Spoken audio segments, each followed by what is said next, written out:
ಲಾಜರ ಎದ್ದು ಹೊರಗಡೆ ಬಾ ಎಂಬುದಾಗಿ ಯೇಸು ಸ್ವಾಮಿ ಆಜ್ಞೆ ಮಾಡಿದಾಗ ಲಾಜರನ ಕೊಳೆತು ಹೋದಂತಹ ದೇಹ ಮಾತನಾಡಲಿಕ್ಕೆ ಪ್ರಾರಂಭಿಸಿತು.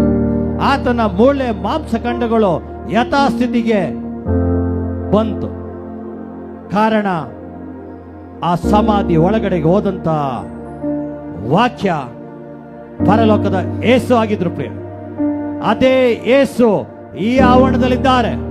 ನೀನು ನಂಬುವುದಾದರೆ ಈ ಕ್ಷಣ ಅದ್ಭುತ ಸಂಭವಿಸುತ್ತದೆ. ನಿನ್ನ ಒಳಗಡೆ ಯೇಸುವಿನ ಶಕ್ತಿ ಇದೆ. ಈ ಲೋಕದ ಶಕ್ತಿ ಅಲ್ಲ, ಪಾಪದ ಶಕ್ತಿ ಅಲ್ಲ, ಆದಾಮನ ಸ್ವಭಾವ ಅಲ್ಲ, ಸೈತಾನನ ಸ್ವಭಾವ ಅಲ್ಲ, ಪರಲೋಕದ ಸ್ವಭಾವ, ಯೇಸುವಿನ ಸ್ವಭಾವ. ಈ ಸ್ವಭಾವ ನಿನ್ನೊಳಗಡೆ ಇದೆ.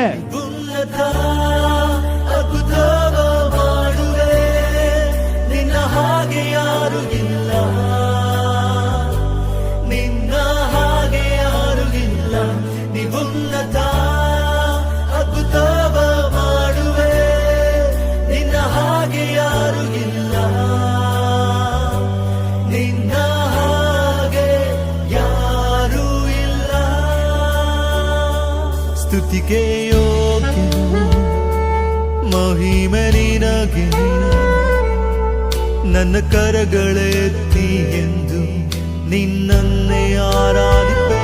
ಸ್ತುತಿಗೆ ಯೋಗ್ಯನು ಮಹಿಮೆ ನಿನಗೆ, ನನ್ನ ಕರಗಳೆತ್ತಿ ಎಂದು ನಿನ್ನನ್ನೇ ಆರಾಧಿಪೆ. Immanuel, Immanuel, Immanuel ನನ್ನೊಂದಿಗಿರುವನು. Immanuel, Immanuel, Immanuel ನನ್ನೊಂದಿಗಿರುವನು. ಸ್ಪರ್ಶಿಸು, ನನ್ನ ಸ್ಪರ್ಶಿಸು, ನಿಮ್ಮ ಅಗ್ನಿಯಿಂದ ನನ್ನ ಸ್ಪರ್ಶಿಸು, ಸ್ಪರ್ಶಿಸು. ನಾನು ಒಳಗಡೆಗೆ ಜೀವಿಸುತ್ತಿರುವ ಶಕ್ತಿ ಯೇಸುವಿನ ಶಕ್ತಿ.